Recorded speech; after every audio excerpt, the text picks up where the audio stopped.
It's great to be with you all. So we're going to talk a little bit, following up on Kristen's presentation there about the intersection of retail and restaurant and our main streets and cities and towns in Connecticut. I'm joined by an incredible panel up here. I'll try to save some time at the end for audience Q&A, so think about what you want to ask these folks. I just want to set the stage a little bit and open up. I think you all know and appreciate how important our retail and restaurant industries are to our main streets. They obviously bring a lot of foot traffic, a lot of employees with them, spend locally. I don't think a lot of people realize in Connecticut right now we have 72,000 job openings. 25,000 of those job openings, more than 1/3, are in the restaurant and retail industry sectors. And many of them are first-time jobs that people can get, to get their careers going. And so it's a big issue, not only in our local main street, but for our state as a whole, and the ways to grow our economy. The other thing I just wanted to kind of highlight, following up on Kristen's presentation, there was a survey released in May by Main Street America, the parent to Connecticut Main Street. In that survey, they surveyed about 1,500 Main Street companies, most of them small, mid-sized companies. And every year since 2022, they've been doing this survey every 6 months. And it's essentially a confidence survey. And the question is that they mainly ask is, in the next 3 months, how confident are you that your business will be successful in just the next 3 months? And the May survey results were the lowest confidence level since they've been doing this survey in 2022. The average response rate was 6.7 out of 10. Only 40% of the respondents had a score of higher than 8 out of 10 that they were confident in where their business would be in the next 3 months, which is a pretty short window if you think about it for businesses in the economy. So with that backdrop, I wanted to turn to our panelists and kind of start up with a high-level question, and we'll work down. And that is, in 1 or 2 minutes, give us a summary of what your membership is feeling right now, the state, if you will, of your industries, and certainly highlight what is the top 1 or 2 things keeping them up at night from a state or local level. So, Anne-Marie, let's start with you. You've got kind of a diverse membership sector. Good morning. My name is Anne-Marie Knight, and I'm the Executive Director of the Black Business Alliance. First of all, I'd like to just thank Michelle, Kristen, and the rest of the Connecticut Main Street team for the invitation and to be a part of the conversation today.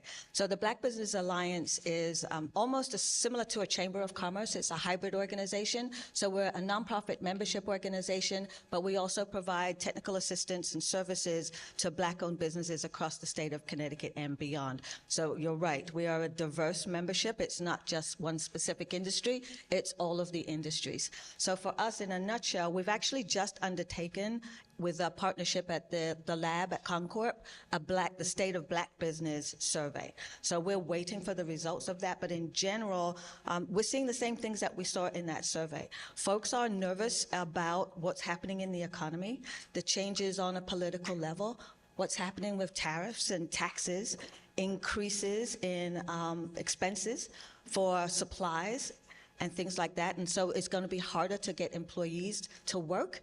And of course, immigration is also impacting our communities on a very hard level. So those are the kinds of things that we're seeing. That's the nervousness. It's the same thing that you saw in that survey.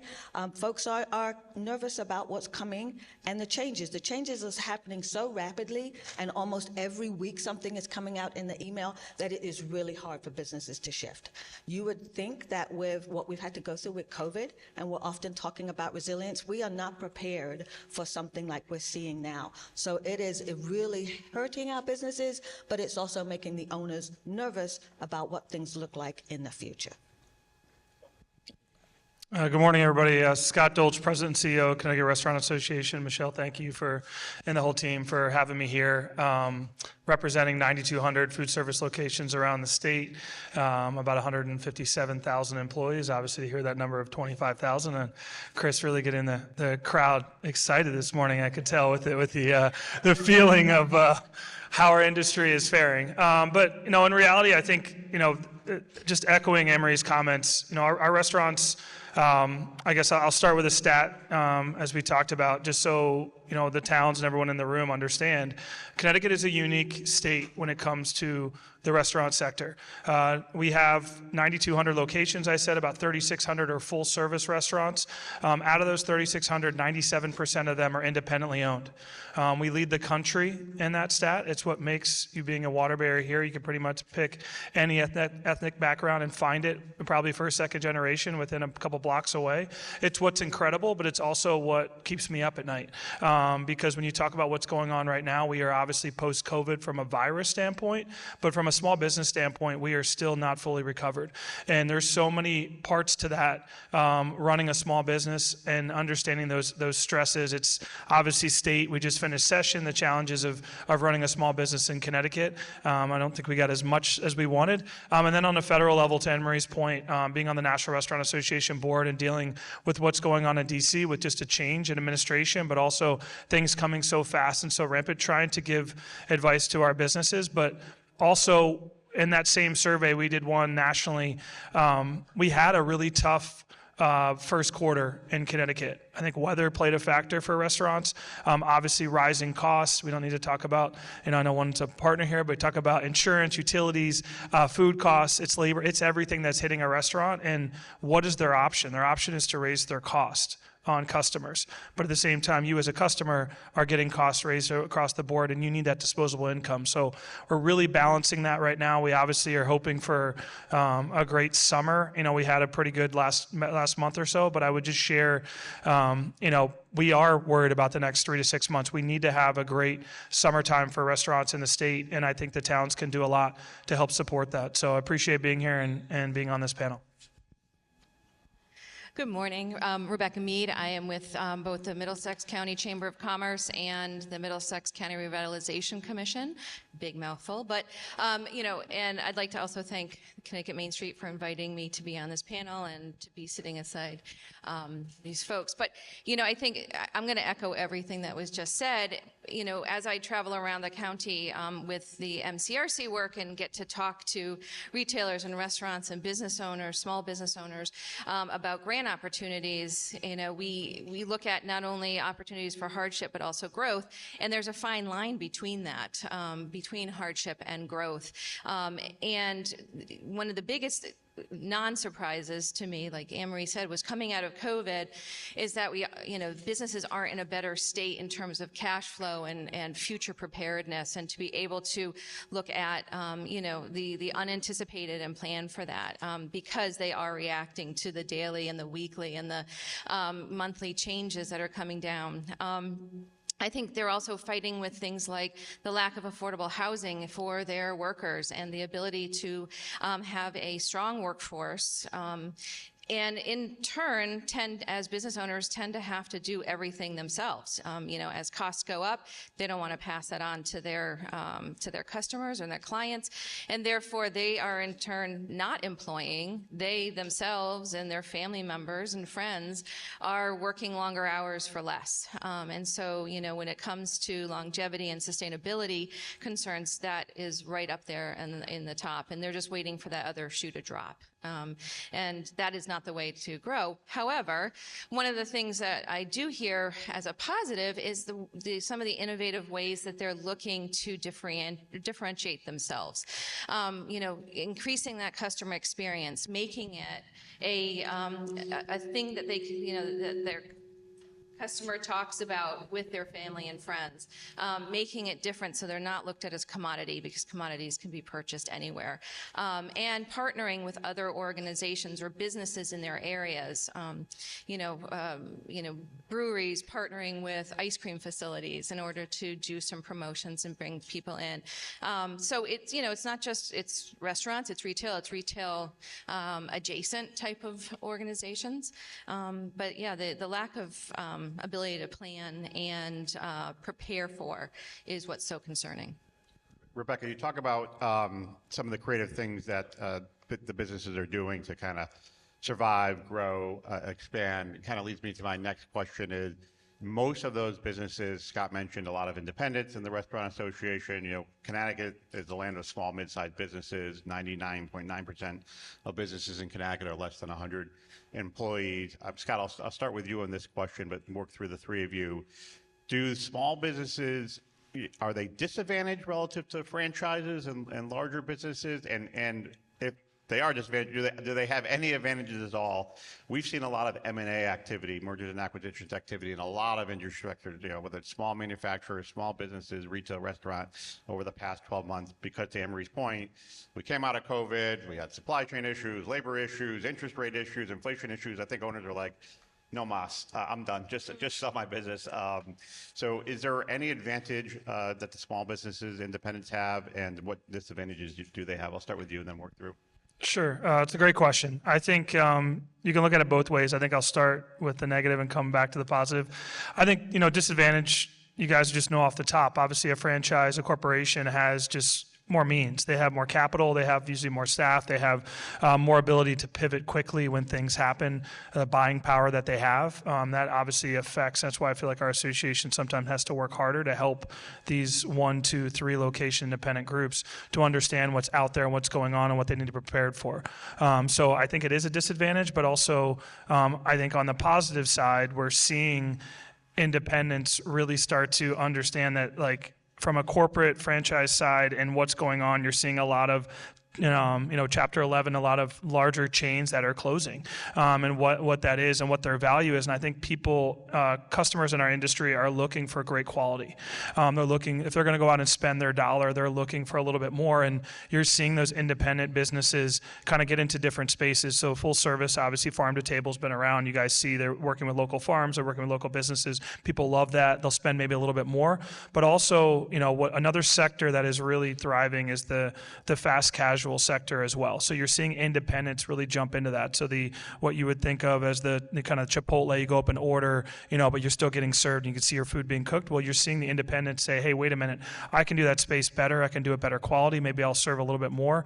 But also in the independent kind of casual dining world as well. And we're seeing some groups in Connecticut, Market Hospitality, you're seeing Wooden Tap, you're seeing, some of these groups really start to expand what they're doing. And why? And I think the reason is because they've figured out a way to find that sweet spot and what customers are willing to go out and eat and spend maybe a little bit more, but they know it's independent, it's a craft kitchen, it's staff that they know, there's people that are working within the community. So I think you have to look at it both ways, but I think the entrepreneurial spirit of restaurants is, they have to be willing to pivot quickly and understand the trends that are out there and where we currently state here in 2025.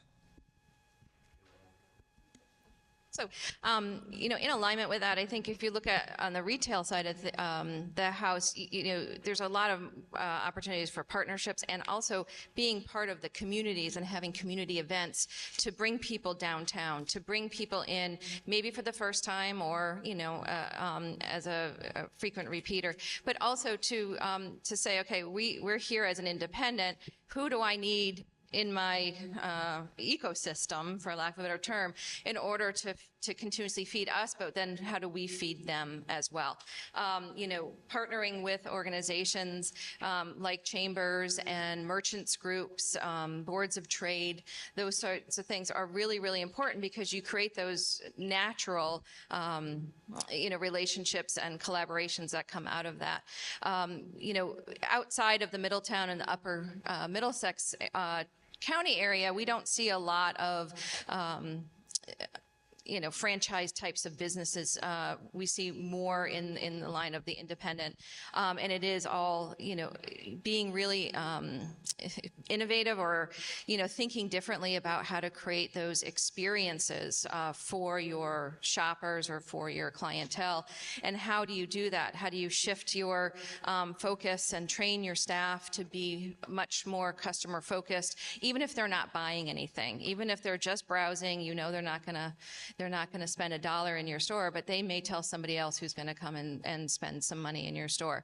I spoke to one of our retailers down in Chester, and he was saying that, much of what they sell can be bought online. So how can they get people in the door? And one of the things is they totally retooled how they have their checkout so that there's not a barrier in between the customer and the owner or the the person working behind, at the counter, but to make it flow better, to really have a personal touch, to leave people with a feeling that they matter, that they will tell others about. So I think there's some innovative ways to do it, but from a franchise standpoint, I think it's also an opportunity to partner and kind of be the big brother to those other smaller organizations and say, we all have a stake in this. If we keep, rising tide lifts all ships. So how do we make sure that we are a good partner to them? Thank you for that. I think I'm trying to figure out how to frame the conversation from my perspective. So I know that you mentioned that most of your members are businesses with less than 100 employees. And so when we look at businesses, particularly in the Black community, they are micro businesses. They're businesses with 1 to 2 employees, if at all. And so the conversation about franchising is probably less than 1% in our community. And in order to have that conversation, I would have to delve into the systemic issues and an investment issue. So we have been historically investment challenged. I'm just going to put it like that to be polite. And so access to capital has been an issue. And so therefore, those franchise opportunities have not been as available in our community. So on the positive side, I think that if you're not in a franchise type business, you have the capacity and the ability to be able to shift things in terms of your marketing capacity and the way that you send your messaging out. When you're in a franchise, you're kind of restricted in that level. So they have the opportunity to be more creative. But what we're seeing is that there are far less businesses who have that opportunity, and we really just don't have that market as big in our community. And Scott and Rebecca, with the Black Hispanic businesses in your industry sector, is that the top issue you hear about as well? Access to capital? Are there any other, there's other issues, but are there any other kind of ones that rise to the surface? I think it's access to capital. I also think it's just fiscal education and understanding, but it is the barrier to entry is definitely the capital. No, good. I was going to say what I'm seeing is with the Black and Hispanic community with us is a lot are afraid to even know who we are and ask questions.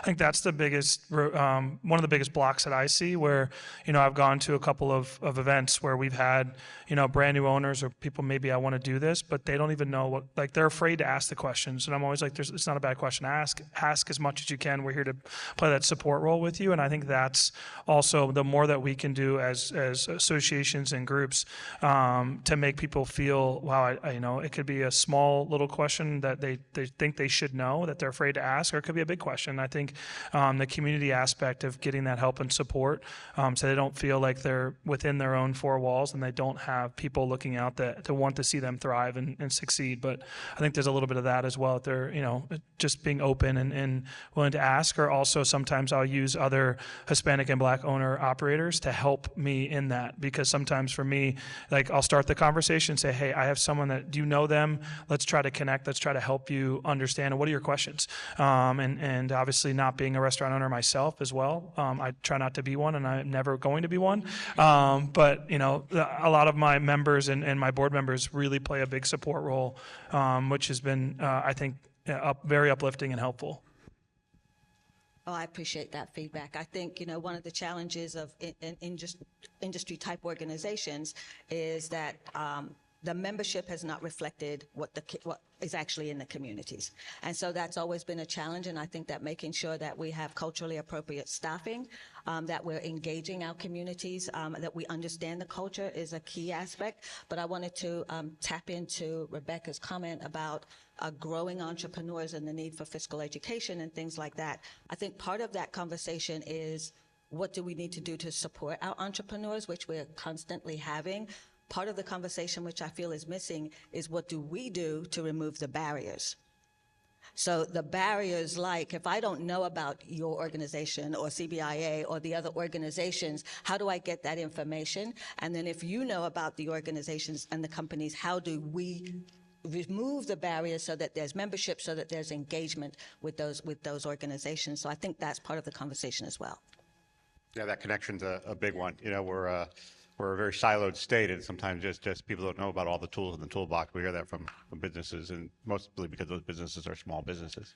I was just going to jump in. I think to Anne-Marie's point, kind of asking that question back, we've kind of, as a staff, pushed back and tried to say, how could we do more in Hispanic and obviously women-owned owner-operator community as well. And one of our big events we did a couple weeks ago, we were hoping for 40, we had 4 panelists, 4 women owners that came from kind of different backgrounds, and ended up being 160 people showed up.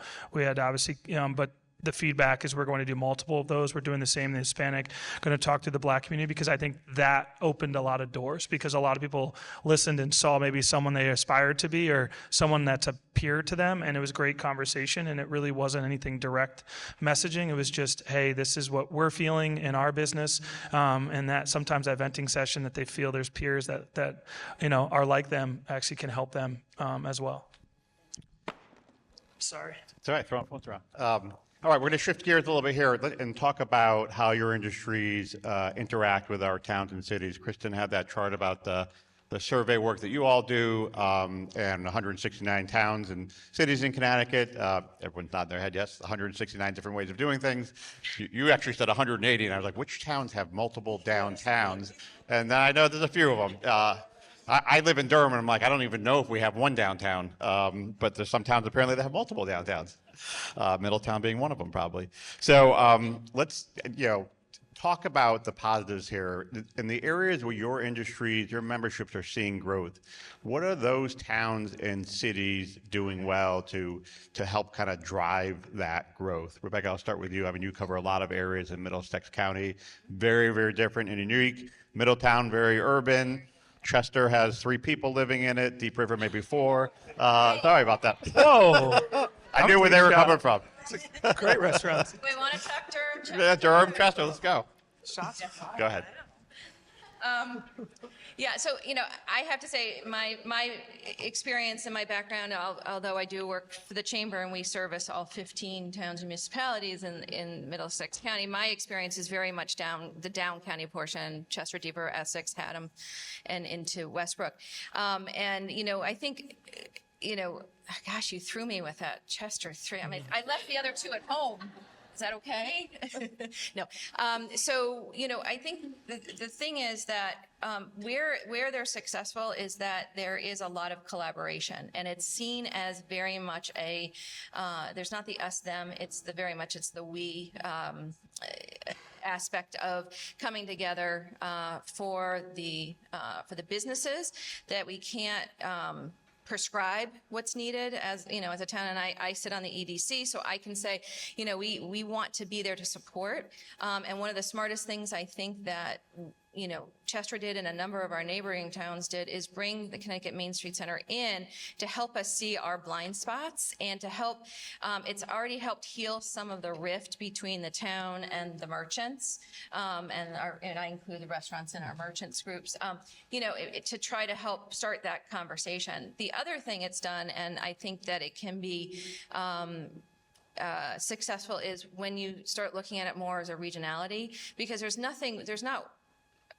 not going to spend a whole day in Chester. You're not going to spend a whole day in Essex. You're going to need to see and do things in multiple towns. And so if you look at coordination across the region and what makes your region special, and then also bringing in and strategically thinking about what are the businesses that we want to attract, which complement the existing businesses that we have here, and also align with a tenor of who we are, from a historic standpoint, from a cultural standpoint, and really, think about it and work with your property owners, your commercial real estate agents, to say, okay, we have an empty storefront, we have an empty restaurant, who are we going to go pursue?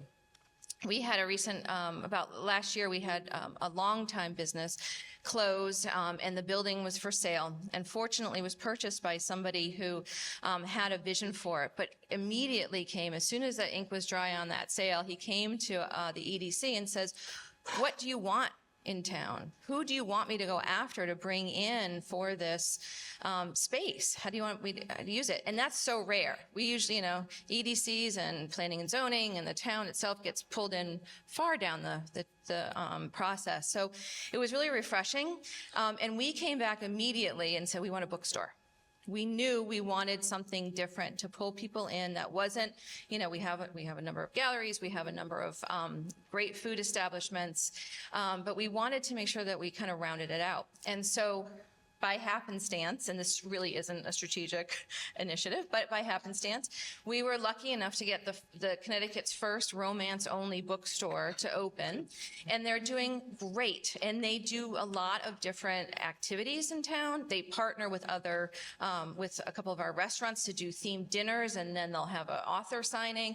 There's lots of things going on, and so we're starting to see the same type of thing in Deep River with a couple of their restaurants and some local merchants. With the markets, the Sunday markets and the craft markets and things like that. So it has to be a real collaborative effort in order to really make an impact and to start changing some viewpoints and perceptions. We still have the NIMBYs. We still have the long-term residents who say there's too much traffic. I can't get a parking space at the Sunday market, all that kind of stuff. But as they see that this is supporting them in the long term and helping to raise or reduce our reliance as a town on, property taxes, and that we're bringing commerce in, things start to quell a little bit and they become part of the mix. What else? Scott, collaboration, obviously a big one. Yeah, I was going to start though. Chester is a great restaurant town. If you guys haven't Incredible. coming back. jealous. Chris over here, incredible We restaurant. have an ice cream store in Durham, and they've Okay. got all these You restaurants have in it fair, Chester. it's I'm very fine. jealous. I'm just Italian saying, in the state. there's 169. I do not have a favorite. But I will just say, it goes back to what Rebecca said. It's what I learned in COVID in my role was, the lack of relationships that the association had at a federal, state, and local level. And I think that the blessings of COVID, because there's not many, but for us was to build a lot of those relationships with the towns. You guys know we were dealing with, glove mandate, plexiglass, 6-foot spacing. How challenging every one of those days were for every town, because they're like, I don't know, that's how I read it, or this is, it was a challenge, but we all got through it.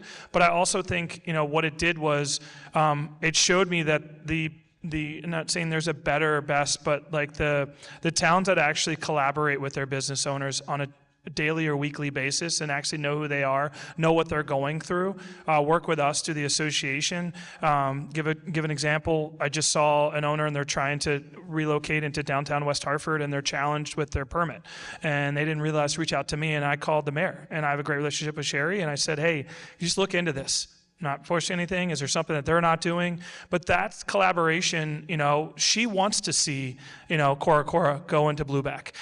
She wants to see that success, and so do I, and so many others. So it's that collaboration. That's a small example of, whether it's events or other things. Obviously, I can't be in 169 towns. None of us can. But the businesses that are there on a daily basis, especially retail and restaurants, the small local businesses, are the ones that know the community is the reason they stay in business. So, when there are challenges or there's something going awry or something, like working with them or helping through us or any way that way, it matters. But knowing that, they want to be there, they want to be successful. And if you feel that same way and you are helping them or saying, hey, what are your concerns? Or, hey, what's the problem with parking? What's the problem with traffic? What are some of the things that you're seeing, or what would you like to see? The same way you asked the question about economic development, the same with these business owners. Even if they've been there 30 years, they might look at it, or they might have their daughter or son now taking over the business. And I promise you those are always fun, because they're like, I'm totally changing it. I'm going to do something totally different. But building that relationship, even generationally, is just a different way. Like, hey, they've been doing it for 25 years. Yeah, well, maybe you're 26.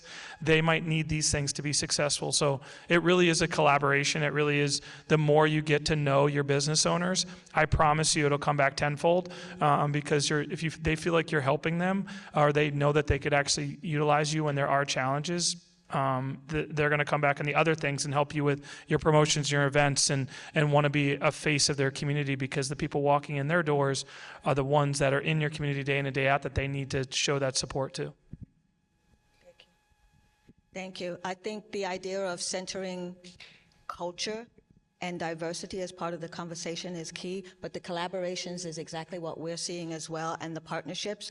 And in the 5 years since I came to the organization during COVID, and as you know, about 40% of Black-owned businesses were closed during that period of time, The partnerships that we've built in the last 5 years have been absolutely critical, but the collaboration within towns, and obviously we've built most of our relationships in the urban centers, but in New Haven, there are things like the city working with the arts and culture, and they brought together the Expo and other big events downtown that bring people from all over the region and all over the state into New Haven. So those kinds of focuses in Milford, which is where our office is located, and it's actually located inside of the Connecticut Post Mall. We're just steps away from the Milford Chamber, but they've been very intentional about building these relationships and connecting to businesses. And so even their Juneteenth event last week, they gave away 2,000 books by Black authors as part of their event. So it's intentionality, I think, is a key aspect. I'm thinking about Mayor Connor in East Hartford, who was intentional about relocating a business that was in Milford back to East Hartford. And I mean, he's involved in trying to find the space to get the business back and keep it going, but get it back into East Hartford. So those kinds of collaborations are really important. That shows you the power of leadership too, right? You know, what he did there, and that we're a small state with deep relationships in that one phone call away. Rebecca, you talked about kind of the perceptions or misperceptions that sometimes become reality with the residents came out, do we want this bookstore, parking? You know, we've had in our small town attempts to put a grocery store and everyone freaks out about traffic lights and parking. How do you all work with your towns leadership to help educate the residents that the leaders need to educate? It's not, you know, the leaders have good intentions a lot of times, and CCM's here and great organization and really a one-stop shop to go to for every town and city in Connecticut. But it's then the residents that need to be educated. And how do you go about educating those residents to overcome maybe some of those misperceptions and work down to you, Scott, as well? I think it's an ongoing challenge. I think, you know, you can use social media for a lot of, you know, use it for good. You're going to get a lot of feedback. Yeah, a lot of bad. Most of it not so great.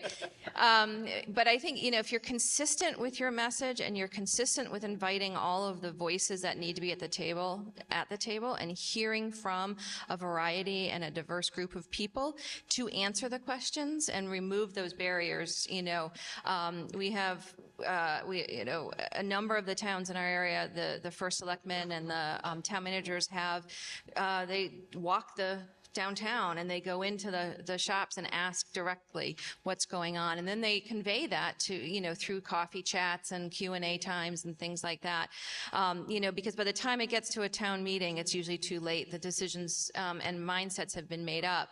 I think it's also pulling in some advocates, and I hate to use the term influencers, but that's really kind of what they are on a local level, is to pull those people who can be your advocate and get that message out to their groups and who their spheres of influence are.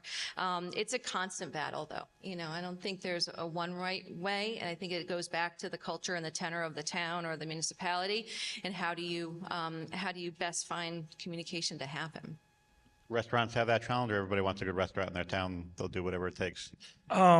It's challenging in certain capacities. To Rebecca's point, I think, you know, if you, and hopefully anybody from Mystic here, but the challenge of like Mystic and the restaurant booming scene there, but now the locals don't want to go into the town at all, as I know Bruce is here, you know, like, but also the expansions of the opportunity that's expanded to Groton into other areas in Stonington and things like that because of what downtown is. But I think, you know, people, I always say to my staff all the time, you're not going to make everybody happy. You know, locals that, hey, this has been my same road, you know, why do we need to have a stoplight at a small town, or why do we need to have a parking lot? But understanding the opportunity for growth and economic growth and what that means, but then also working with the restaurants as well, the ones that have been there. I've been dealing with something in Westport right now with, you know, new development that wants to get put in, but it's going to affect parking and closing a road in front of, you know, like 4 restaurants for like 6 months. And they're like, Scott, how can you help? And I think those are conversations that need to be had. And, you know, yes, you want to see growth, you want to see, you know, expansion in your town, but at what cost costs in the short term for small businesses and making sure there's solutions or there are ways that you can promote them, across the board. And I think that those are conversations we have daily, but I think at the end of the day, you're not going to keep everybody happy, but at the same time, it goes back to the collaboration. You having people at the table, not just walking in a town meeting and voicing frustration, screaming, but getting in those rooms well beforehand. And that goes back to us as community partners. When you know something's happening, hey, this is amazing. Always think like this great deal I have in my town. Just think always, what's devil's advocate to that? Who might not be happy with it? Maybe I should at least talk to them, and maybe they're not. Maybe they love it. But like those are obviously before you do that, because then when you come out and people are behind you, I think it becomes a huge win. But sometimes you like, hey, I think this is just going to be great, and you didn't talk to your other business owners or the community prior to, it can backfire. Thank you. I think it's a little different from our perspective, but I do want to highlight a project that we're working on now called Diversity on Main, and Kristen mentioned it earlier. And so we've been partnered with the Connecticut Main Street Center, thank you, and funded by M&T, thank you. So thank you, M&T Bank, for funding the project. But really, we've partnered to go into downtown New London, and we've actually opened a satellite office there and take a look at really what's happening downtown and what can we do to build a thriving downtown. But it's the partnership that's been a real aspect. So we have an outreach team, and we've been reaching out to businesses and really deeply listening to what the needs are, thinking about what we can do to prepare businesses to move into retail locations. And for us, I'm also talking about barbershops, centers of our community, but also looking and talking to the landlords and owners about what do we do about these vacant buildings and abandoned buildings, and what can we do to upgrade the buildings, but also then engage in the city in the conversations around zoning and those things. So it's all of these conversations happening at one time to be able to share that vision and build that shared vision that Kristen was talking about. So it really is ongoing conversations. It's deep listening. It's making sure we have all of the voices at the table. But I'm excited to see what happens in downtown New London. We're actually building now a commercial lease program. So it will be an education program, but for folks who are thinking about moving into lease spaces and potentially even for the first time to understand all of the mechanics about what it takes to have a lease. So I'm excited about what's coming. That's great. To follow up with that, this may be a one-word answer, and that's fine. But Kristen had that chart that showed the percentage of vacant commercial properties, and I know we often get emails from towns and cities of, hey, do you know a business looking to expand or relocate?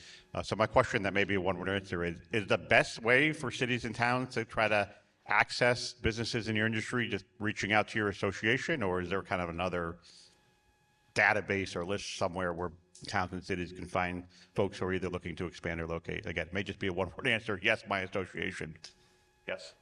It's a yes, one-word answer, and then I'm also going to say it's not just as simple as placing the business there, right? We still have to look at what are the rents, and they're incredibly high for these leases and some of those other things. But the short version is yes. Oh, you've got it. Yes, but I would also say to people in the room, like getting involved in events that bring retail and restaurant owners present, so you get a chance to introduce and meet them. It might not just be the people in your town, but knowing some of our great independent owner operators. I will, just say selfishly, I'll give a plug to one of our big events that Chris comes to every year, our Crazies, where we have 1,500 people at Foxwoods. It's our Oscars of our industry. But as a town, when you have a finalist or a potential winning restaurant of the year or chef of the year or newcomer, I'd love to see more of the town staff there to support that. But then also, I always say anybody that anyone wants to introduce, hey, I've never met the Doro Group. I've never met, I'd love to put a Doro Marketplace in my town. I've got a great place for them. Like I don't have enough bandwidth to do all those introductions, but there's definitely opportunities and events to be at, to meet our industry and hospitality as a whole, and learn who those players are. And then when you have opportunities, I think it's not just placing an ad or saying it. It's back to what we talked about, back to relationships. I would say definitely yes. And, one of the things we're learning down in the lower Connecticut River Valley is that, again, about partnerships, but, with a nod to the Connecticut Main Street, with talking about bringing in a Main Street manager, but a Main Street manager who may manage more than one Main Street, and collaborate amongst those towns, because they're convener, I guess, of all of those resources. They're the ones who know about restaurant, about the Black Business Alliance, about all of the different resources that can be there for the businesses, like SBDC and SCORE and all the educational side of things as well. And so they can be that one person to run the relationship between the town, the region, and the downtown. All right, as I promised, I want to open up for questions. I see the yellow card there. That means we're close. Probably got like 6 or 7 minutes left, right? So I don't know what the best way to do it is. Just we're going to raise your hand and shout or give them my microphone. We'll do that. So questions for the panel? Kennedy is in back with a microphone as well.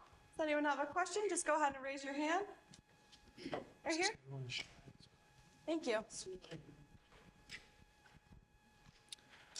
Hi, everyone. Thanks. That was very informative. If we were to introduce business owners to your associations, what's one thing that I guess we could advertise to them that they could benefit from? A lot of the restaurant people, super busy. They always got a wacky hairdo. They're always busy. So they might not have time to attend the events and things like that. And, if you say, well, we can help you develop relationships and things, it's kind of generalized. Sure. Is there like one specific thing that you guys could say that would help them get their foot in the door with you? That's such a great question. The one answer I'd give is they're your best resource. I think our association, as I keep dropping my phone, see, I try to bring paper up, try to be the younger millennial here, apologize. We are that resource. So, what do they mean by that? We are fighting on their behalf at the Capitol in advocacy, down in DC in advocacy when we talk about, which luckily, hopefully we don't have any questions on immigration and taxes and tariffs today, so I don't want to take any of those, but know that any question they have, our job is to go get that answer for them. And I think that's what you want to look at. A lot of these business trade associations, whether it's CBIA or us, but from a restaurant specific, it could be as small as, I lost my CPA. Should I have someone that's focused in restaurants? Yes. Or, hey, I need a hood cleaner. Hey, I need, to deal with, a DOL issue. I need to deal with the town, my liquor liability. A restaurateur called me yesterday. I'm dealing with a homeless issue that they're panhandling out in front of my outdoor dining. How do I deal with that? So I would just say we are a resource. And if they don't know who we are, and we aren't the one to say, hey, you have to be a member first. It's more of, come and call us and we'll give you, hopefully you see the value that we provide. And then the other stuff will come along the way. Cause I think we always say that, our best operators are the ones that are involved in our associations because they're well in tune. They're being provided those resources and they're asking the right questions. I would say definitely, from a chamber perspective, it's always important to kick the tires, right? See who our members are, how we can connect you to our members in order to then solve the issues. It is hard for business owners to do luncheons and breakfasts and all because that's time out of their day, and we understand that.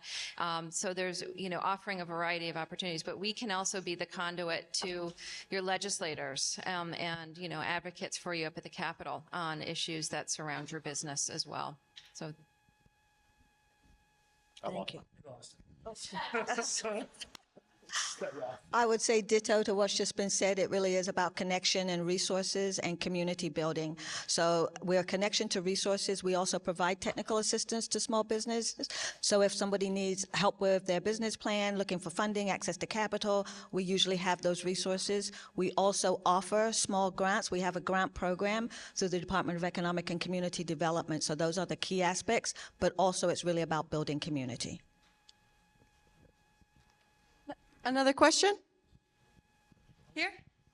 Kennedy's right behind you. The 3 months is brutal, right?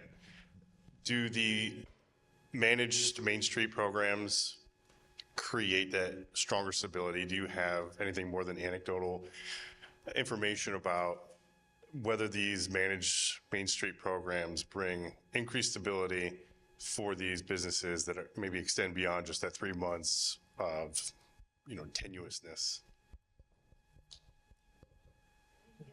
So the question goes to the very first survey you referenced. tell me what whether your business is going to be successful beyond 3 months. And what I understood was that majority of the businesses or a significant number of the businesses are unsure what the stability will look like 3 months from now. And the question is, for those managed, like we're in Waterbury's professionally managed Main Street district right now, what is the evidence that those managed programs create more stability for those businesses operating in that district?